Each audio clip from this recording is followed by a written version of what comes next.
Ndeko mythe n'a habité. Donc na au marché même à l'obaté, il y a un problème et pas nanga n'a habité ce qui kolinga Congo mingi nde mutu tamsozo sala. Ndeko Mitterrand biso fandi na président Mobutu. D'ailleurs ngana yo to botami na époque na ye.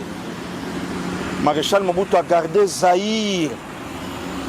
Le Toalaka nanu na 9 régions, je crois. Ce nabo sanité biso Toalaka na 9 régions. Après Kabila eko manabiso na ba 11 9 11 et puis 26 lelo. Mundela 8 ans il a étudié comment à déstabiliser la République démocratique du Congo depuis 1972 avant naissance Yangana yo. À l'époque, le président Tshisekedi a 9 ans. Empire Imatusi et ses bandits Koluka, Makambu Oyo et Osalamalelo.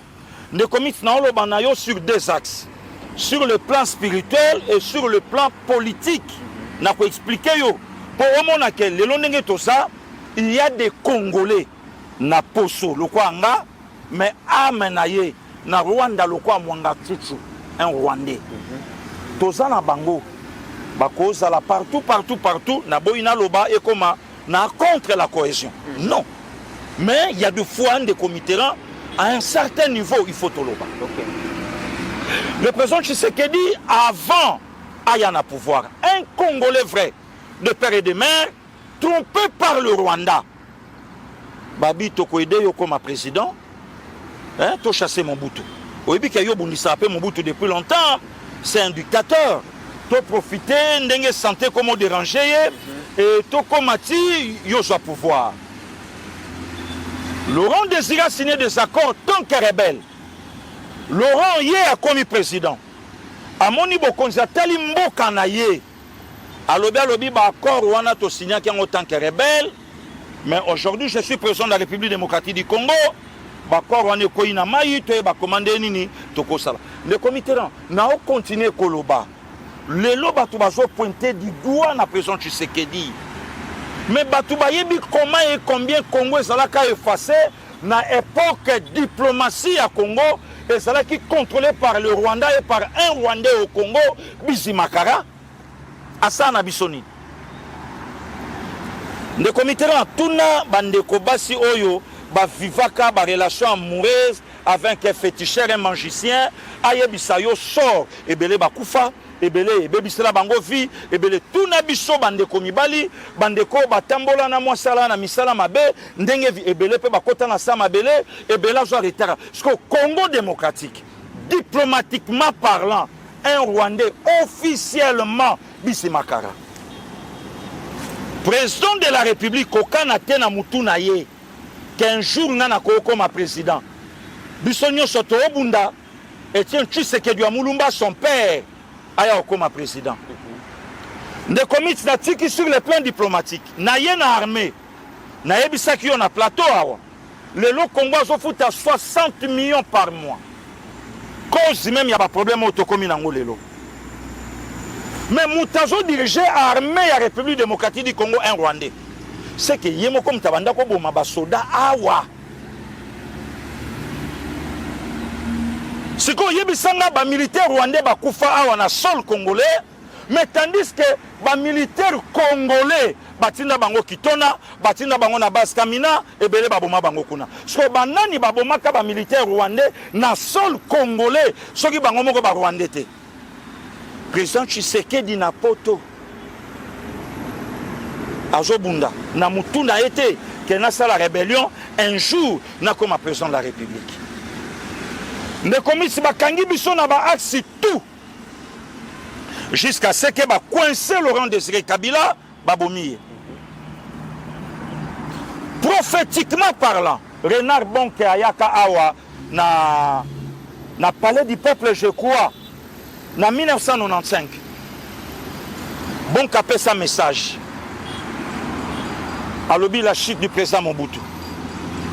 Après Maréchal Mobutu, il y aura quelqu'un qui va organiser Moïse. Mais ce n'est pas lui. Je vais que ça la courte durée pour les Aïrois. Baobomaye. le pays sera sombré. Batanga yata na kombote. Mais balobaka que après Laurent Désiré, le pays sera sombré. Pays qu'on sera dirigé par des dirigeants cruels.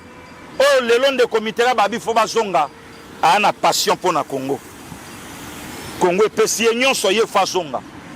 Mais prophétiquement parlant, na Koutinote, na Kakenzate, na Renard Bonke. Aloba. Après cela, Tanyo Sona ya molili ekoleka. Simana yango, il y aura quelqu'un oyakoya prophétiquement, c'est lui. Ndako tombo la mutu na mboka et le peuple sera dans la joie. Soko yepa na biso bakin toadi, bayindo.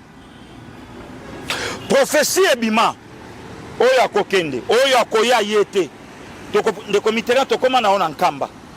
Na campagne na chef de l'État. Oyoka makambo yo sa divinité aloba pour na président Tshisekedi. Ava tokoma na campagne oyo tokoma inango. Nde comité ngolobi makambo. Makambo nyonso yo bandi na nga na préambule même batu nyonso ba olandanga. Est toboki pour na Joseph Kabila. Mutazaki na passion pour na Congo. Kasi yeti yende mutapanzi yango. Nde komiti nga kama batango batu nsu balekaka totikela kibino mais mission aujourd'hui nde komiti nzamba comme suscité même ba Rwandais Hollandi un Rwandais il a confirmé que Joseph Kabila c'est notre sang c'est notre frère waneza sous Jean-Pierre Bembaté nde komiti lelo Hollandi Claudel Lubaya vidéo ebimi Tango alobaka que Joseph Kabila c'est un Rwandais de père et de mère. André Claudel Lubaya. Voilà, pasteur Guili, mais apparemment, on ira se reconnaître sous tes Makambo à l'Obaka. Non, de comité. Ça, c'est être contre les Congo à cause de ça. Le comité. Naïb Sabande Kobaolanda Bissolo Romoko. Yo kanisi tango Lubaya outi place à Outaki. Ayati na Addis Abeba, toleki Addis Abeba plusieurs fois ngana yo. Tango bafanda ki table boyena Kabila basolola ki après merci. Non Kabila ebisi non Claudel merci. Ndengo ya ko rendre nga visite merci to okutana. Pognon. Paquet. De komiti na betela bande ko baolanda biso lisolo. To vandia mamba constitution bandi. Batu batelemi papa. Entre autres délices Sanga, ce jeune homme. Ce jeune homme a tellement Nzoka, ce jeune homme a sabetali solo. Une fois président de la République, il faut réviser la Constitution, puisque Ezana, Bamakambebele, les loba wangana, n'a sauté. Le comité longtemps, on moni Claudel Lubaya. Puisque le lieu commis, Jean-Pierre Bemba Pelisamoto.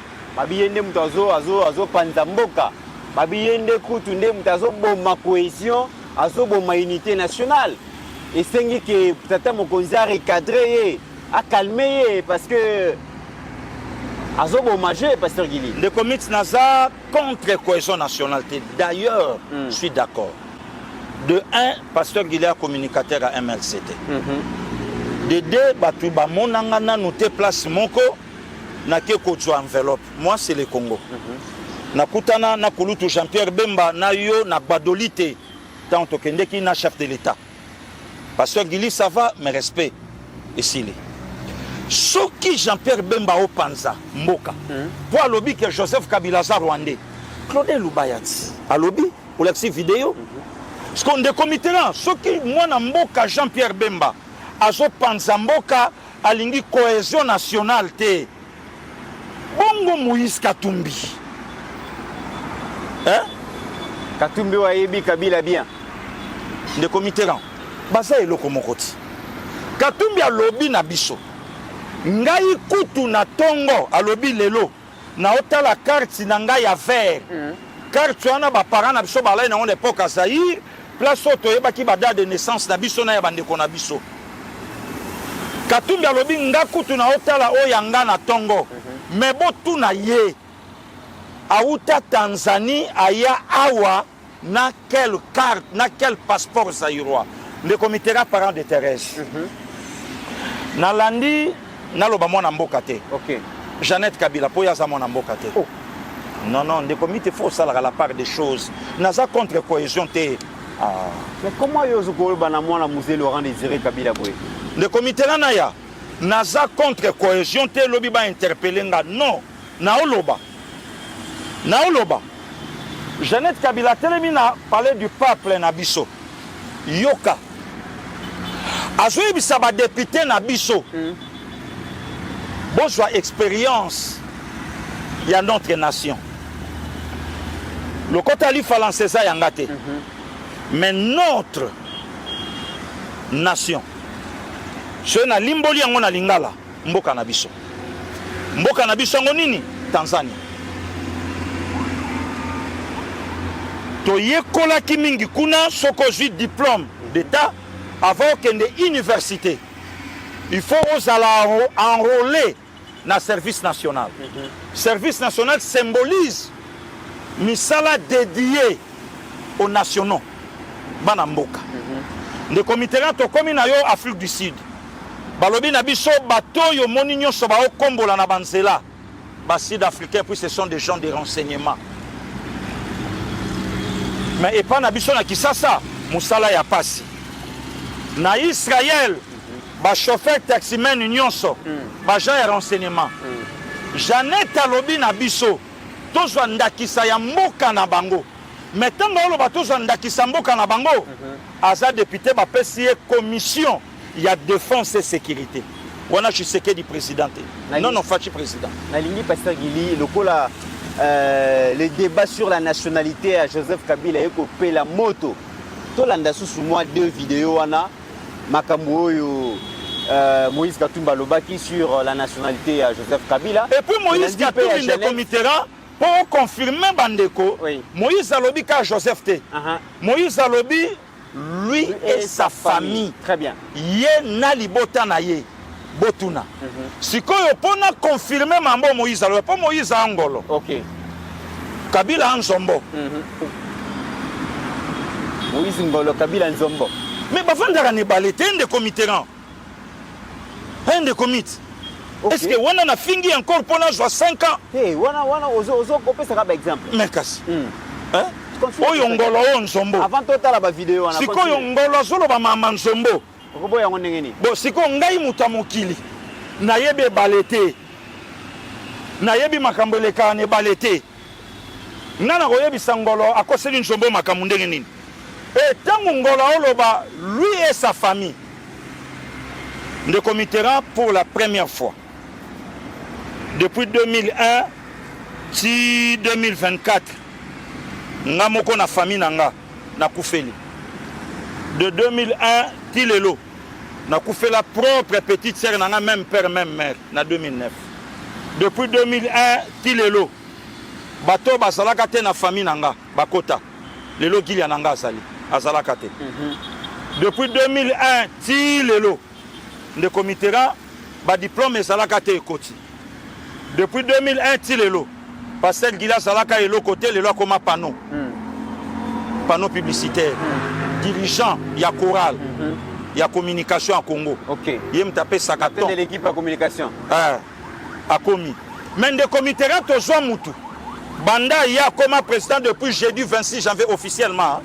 Jeudi 26 janvier 2001. Tilelo. Bakufela te. Nzamba lingi bango trop. Mais ya bato mususu nde bakufela pona bango. Roulage ko kufela pona bango. Débat la bout portant. Tata. Pasteur Albert Luku sapona bango. Bakanga ye bachaye na pa akenda. Vienanga Marsika Diombo. Pona bango. Likinkulula pona bango.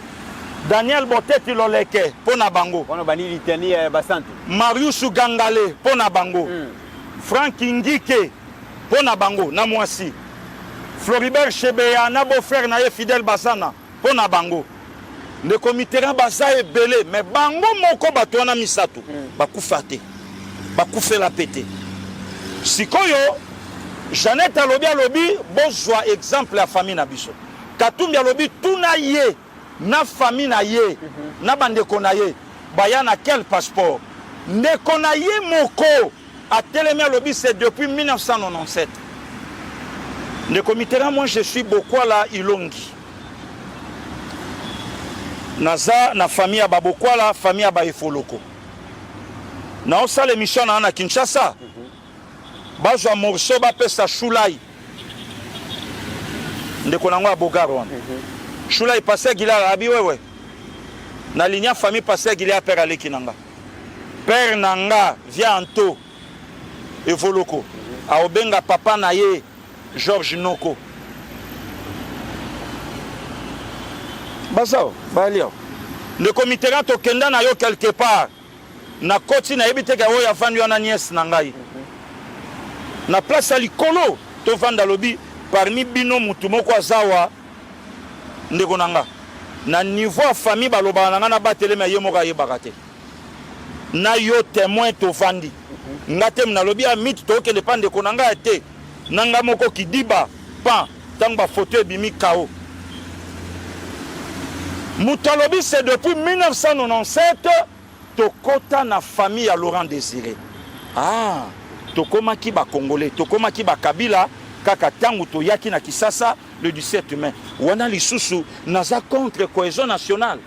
Malobe pana. To la nana condensé wana ya ba vidéo pour na moni makambo ekomi ko masomo pesa. Tende komiti na kokoma kati na première question oyo tunenga na. Malobi Jean-Pierre Bemba pa Panzine Teke alors donc on réunir car ba preuve ou peut-être aux opérations Jean-Pierre Bemba Pissoana allo ba makamba zolo ba to landana no condenser ba vidéo wana comme ça to ya kosoma. Mais les gens qui étaient en Tanzanie, ils sont rentrés avec quelle pièce d'identité? Moi je me pose la question. Qu'on puisse me dire, le président Kabila, quand il est venu de la Tanzanie, il avait un passeport zaïrois à l'époque. Qu'on me montre ce passeport-là. Sa famille aussi. Mais on l'a vu dans Bloomberg il n'y a pas longtemps. Bloomberg a sorti le numéro de passeport tanzanien de membres de la famille du président Kabila. C'est ce que je suis en train de dire. Si vous nous aviez trouvé au pays, ne cherchez pas de coups là où il n'y en a pas. Vous êtes fiers d'appartenir à la fois dans cette famille de Laurent Désiré Kabila et de Joseph Kabila, votre frère. C'est ça la famille de Kabila depuis 1997 et où ça a commencé et la libération de notre pays et jusqu'à aujourd'hui, en 2018, pour organiser les élections et voir les passations pacifiques de pouvoir. Alors ça a nos chemins et c'est une fierté pour nous tous les Congolais. Il y a quelqu'un, il y a des signes. Au moni, tu comme à fin mars. Tant que tu as 100 ans, 4e mois, tu connais que ça a été. Et on a répété. Ok. Papa Emengo Yumukena, tu vandi na e bien. Mukolo les deux soi-disant Katangé. Bazo pesa na mbote na Katanga pour na soi-disant réconciliation. Après, yango to mona sur place bakutana te lobande bakutanaka na nkuku. Mwana mboka aimé ngoyimuke na aokata motema. Donc papa aimé a komisaki Kabila congolais katangé. Échange ya nationalité. Na ekolo bapesi Kabila nationalité congolaise tant que mwana katanga papa aimé bapesi kazi ya tembo.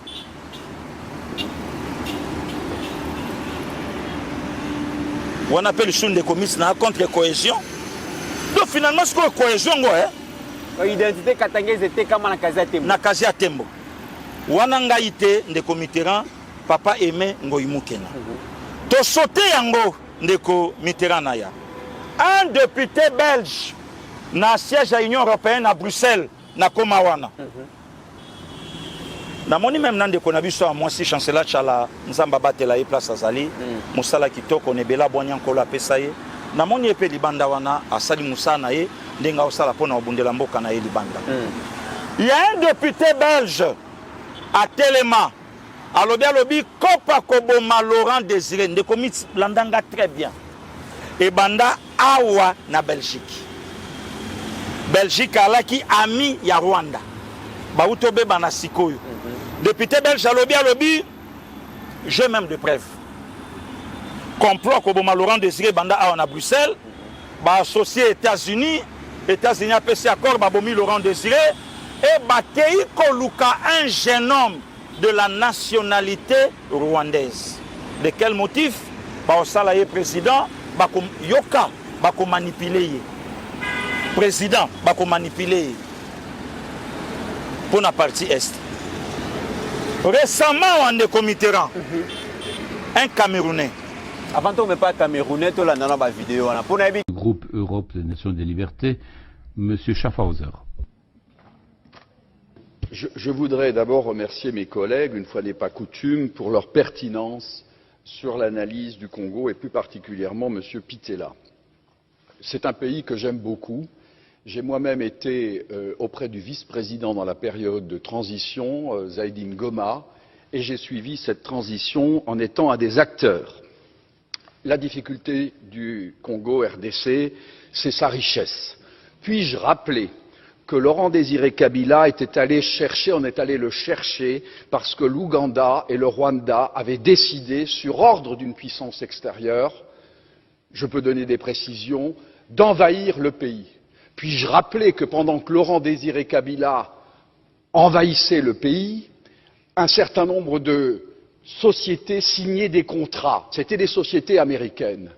Puis-je aussi rappeler que lorsque Laurent Désiré Kabila se retourna en étant un patriote pour son pays, on décida, ici à Bruxelles, j'ai eu l'information, je peux dire de qui il est décédé depuis, son élimination, et qu'on est allé à Washington chercher également l'ordre, et il fut éliminé 15 jours après.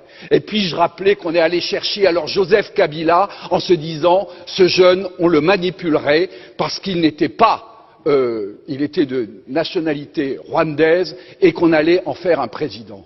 Tout ceci est de la manipulation. Ce qu'il faut pour la République démocratique du Congo, c'est une souveraineté retrouvée, une armée qui se batte effectivement, une MONUSCO qui est au service de la paix et qu'on arrête les prédateurs qui sont liés au crime organisé et avec des États hypocrites liés.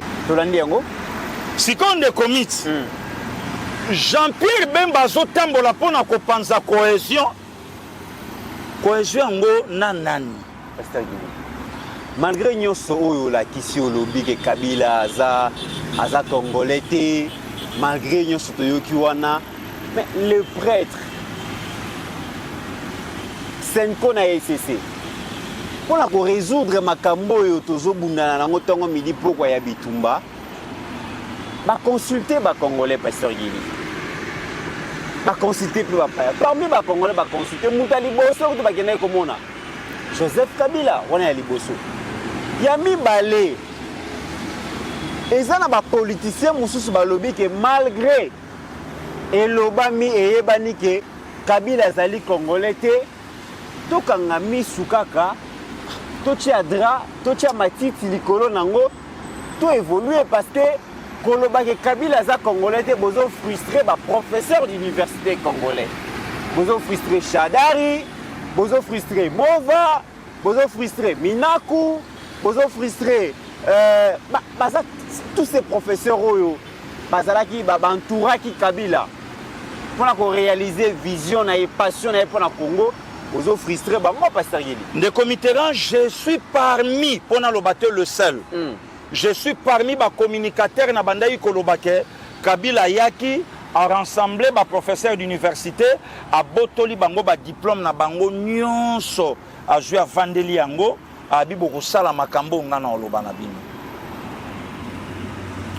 Il y a un Camerounais, un papa camerounais a auto panza Kabila a bengi mercenaire a bengi idiot a bengi pion du Rwanda et des Occidentaux. Il n'est pas congolais. Le comité Fongolo Révélation. Hippolyte Kanambe est né un certain... On a Bapia Bisso. Même date, on a pour naïe vérité zate. Même date, on a 4 juin 71. Photo de Charango PKK entre parents de Thérèse. Nana la vérité zate. Hippolyte Kanambe. To vineza mobulu. Oh, de comité. Tala mutazwa moboti na ya bomba. Azwa bana na ya bomba. azwa makambo na ye tout abomba sikoyo oyo apresenta biso ezani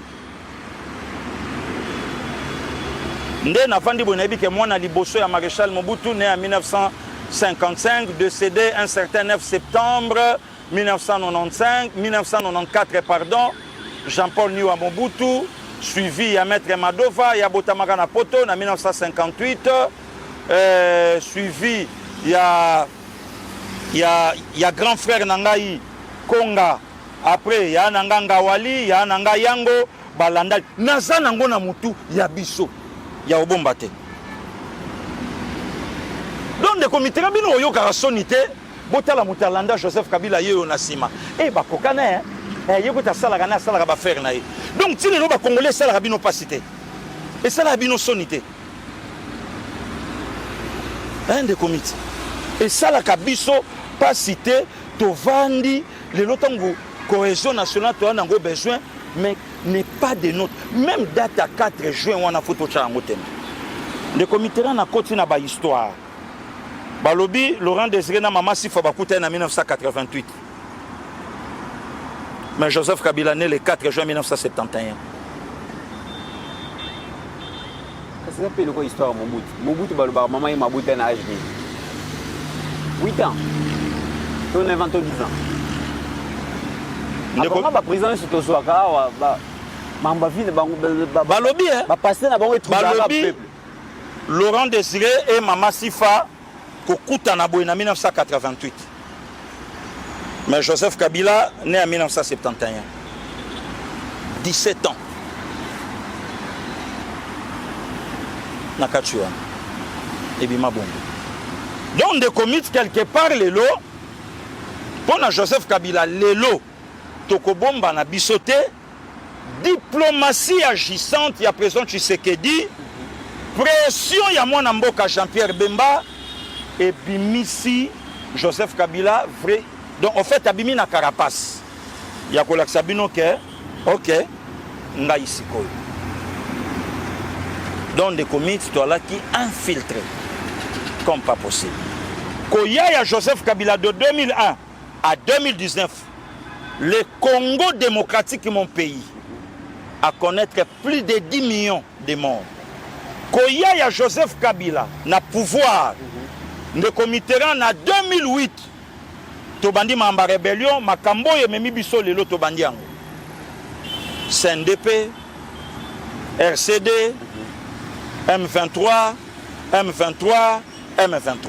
n'importe Kabila qu'on finisse Kabila n'est pas congolais tobandaka kolobango depuis Kabila Joseph n'est pas de nôtre Kabila bateli Congo te Kabila défendre Congo te Kabila bombi Congo te na fin ya mandat Kabila yemo kwa lobi abina arrivé ko changer homme congolais te c'est comme des comités démarche oyo ko yebisanga ya Senko na SCC potoko manango apina Kabila voilà mais pasteur il siko bato ba kotala biso na bamboka misusu na population na biso eza bon sous jour ya Rwandais ba ko mona classe politique ya Congo le lengeni munguna côté biso na ndako ako bomela biso bandeko ako violer ba maman na ba sœur na biso bana na biso moye batanga ezate parce que donc insécurité est totale ba richesse na biso ba ko piller yango mais to lobi no to yo kana to trouver solution to bengana banguna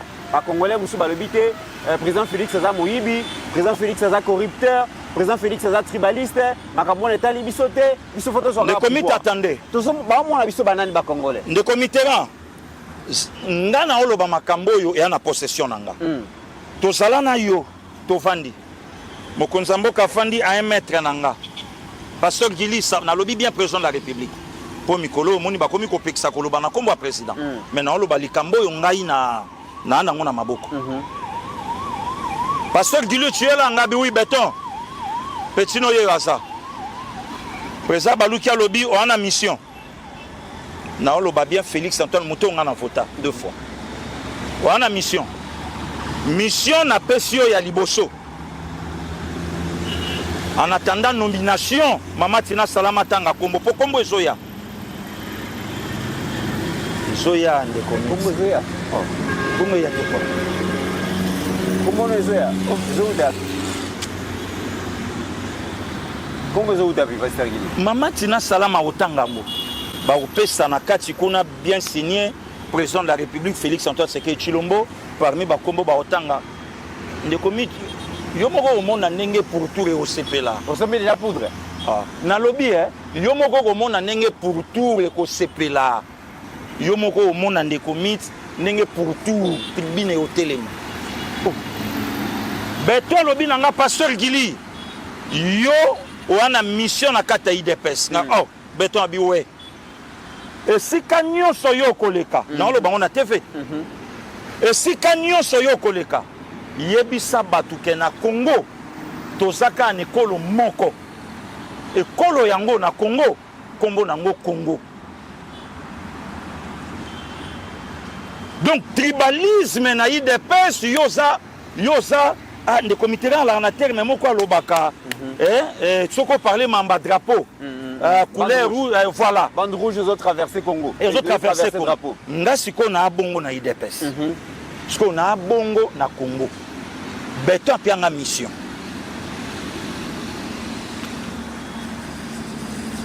mission nino lelo to anango peut-être mso ba konzamboka na mso ba koza nga Pasteur Guili na ko lancer de comité ba tuloko ba Frank Diongo batuloko ba Claude Lubaya batuloko ba Delice Sanga batuloko ba Martin Fayulu pona landa qui même présent Assemblée nationale habito on a besoin ya tout le monde Martin Fayulu Moïse Katumbi batunyo soana Joseph Kabila batunyo soana président de la République na poto lobby ba Banyamulenge baza bandeko na biso ba Congolais.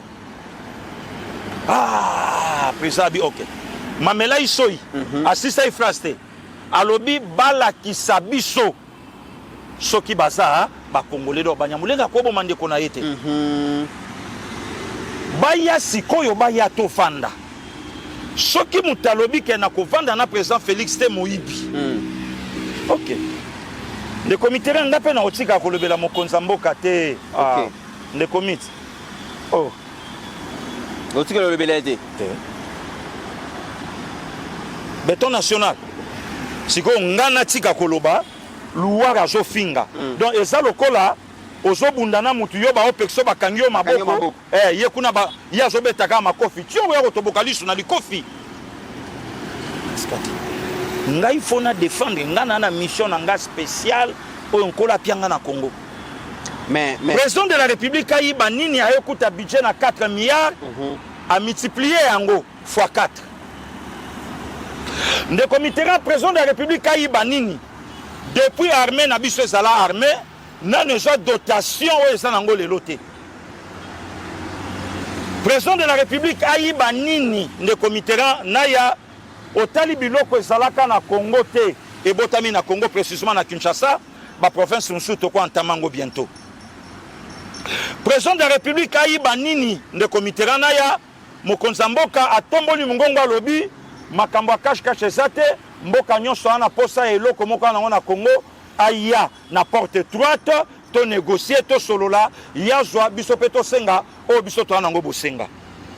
Président de la République ayiba nini Congo superficie à 2 345 et le banango mona mboka Pascaline Kasongo bakisela biso 410 000 km².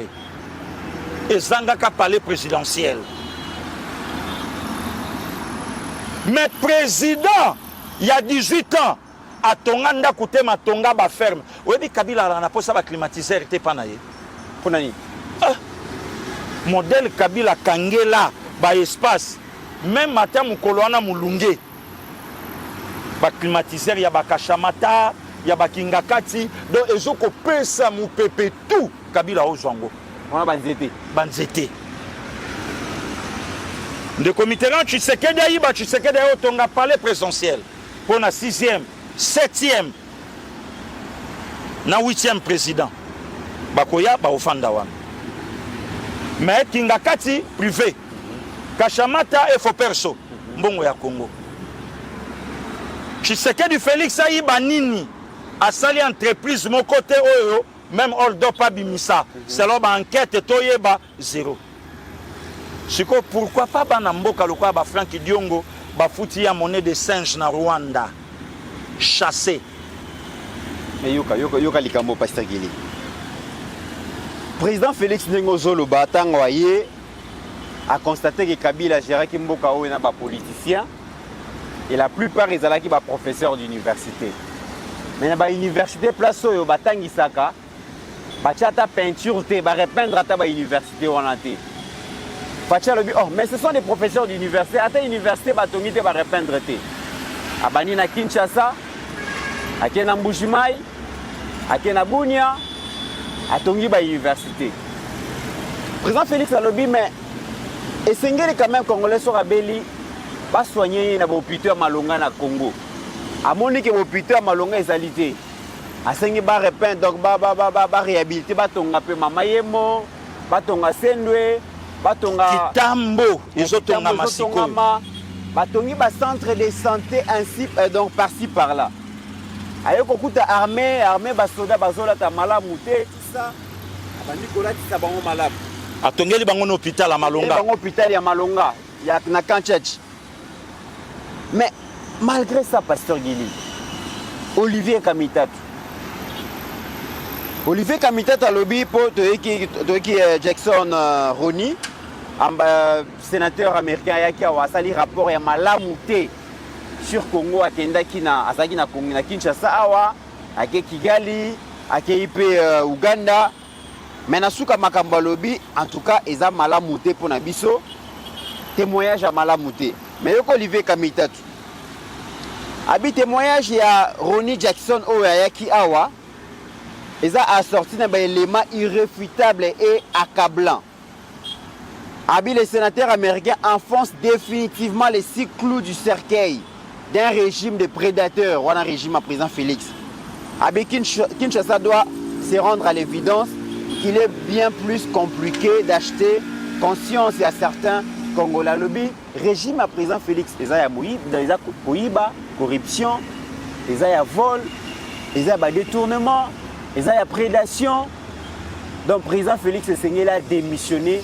Quoi bima par la grande force. Olivier Kamitatu, moi na oyo abota mana papa maman congolais.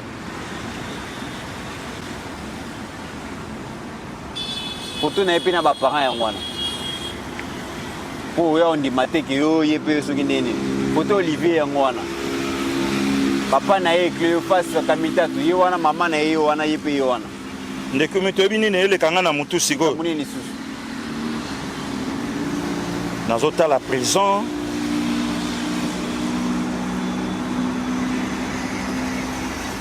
dans la prison, dans la cohésion nationale. Ma cohésion na bino ba baza na katita. Na la paix, koto molobeli ya peuple. Ndeko miti nyonso ele kanga na mutu. OK.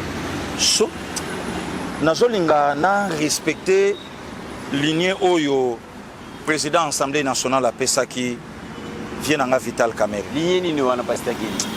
Ya zolinga bemba lobate. Alobi bemba zotumba zamba ya malamu te mokonzi fo pekisa bemba Pasteur Gili. Ndeko Mitterrand na lingi na vanda vraiment suis. Po soki bemba lobate nde balobaka fo bato nyonso ba se terre to ka ndenge vision mboka ezokende.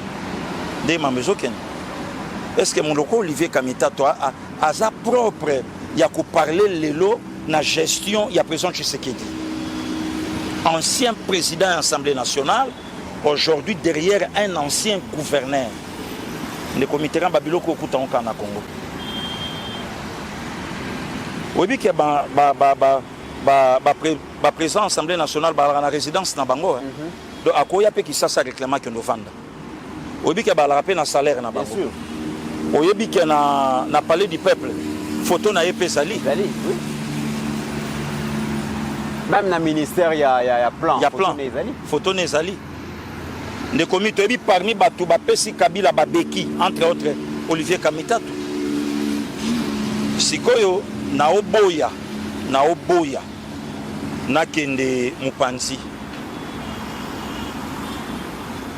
Déjà, Yomoko Yoki, président de l'Assemblée nationale, le président Vital Kamerhe à lobby, Papa Bahati Lukwebo à lobby, Excellence Cachemire Eberan Kolongele wana grand frère nanga na beti tolo te mais wana ya nanga alobi donc na boyi pe na kende mopanzi mais yo kasko tant que politique pour nga na politique OK mindele ba koeli Mobutu ba parler na ina likamba droit de l'homme Mobutu ayebisi bango bi lorsque vous parlez des droits de l'homme il faut vous signifier biso de quel droit il s'agit pe na quel moto. Aujourd'hui, quand nous parlons de la cohésion nationale, c'est bien bon. Avec Olivier Kamitatou. Bato Baju Bateki Congo.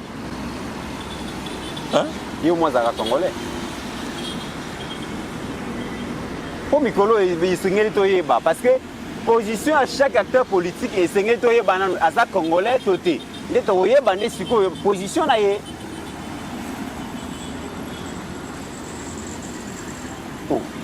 Parce que des comités na hôtel à la prison. À ça Congolais t'es. À ça Congolais non parce que il y a au moins un Congolais.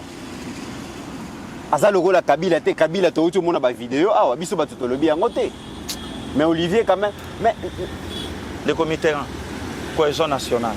Cohésion nationale. Na ngo besoin. Cohésion nationale. C'est cohésion t'es ba arme ngebetam. Na lobby à propre. Sans cohésion des comités. Réponse. Oh. Mais au nom de la cohésion, na tchekaka ba plan assez. Mais batu bayebi. Les comités, tout ce monde wana. Bayoka vision ba kambia ya mboka ba PC. Tous à la autour de la table. Très bien. Le problème n'est pas le président Tshisekedi. Le problème c'est le Rwanda. Le problème est que Rwanda Zolinga aboto la Congo Mabele a continué à diriger Bisso. Le problème n'est pas le président Tshisekedi. Soko Olivier, le président Tshisekedi a démissionné Lelo. A démissionné pour Sali Nini. Azana 4 mandats na yi. Mais Olivier Kamitatou à l'Assemblée nationale a Bisso bilan. Loani Olivier Tikana pour le peuple.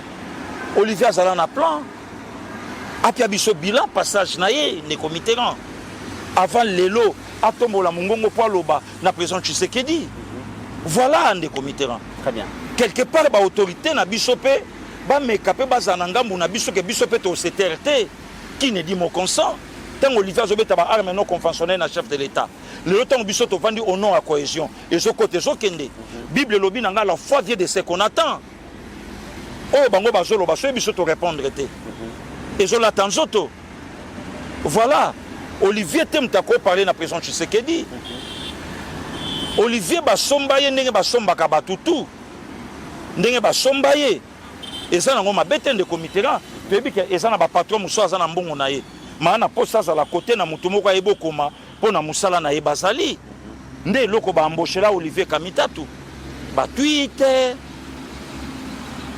ba inbox, ba biloko belé, ba message na WhatsApp, ba déclaration.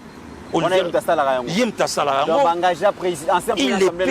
est payé pour ça. Et un moussalamoko noble, à Ofuta Manango, malgré son plat préféré, l'eau soit boulaï. Il n'y a pas une naissance d'un miracle. Papa Mouindou, maman Mouindou, mais il y a Botama Métis. Les comités, cohésion nationale, n'a pas de problème.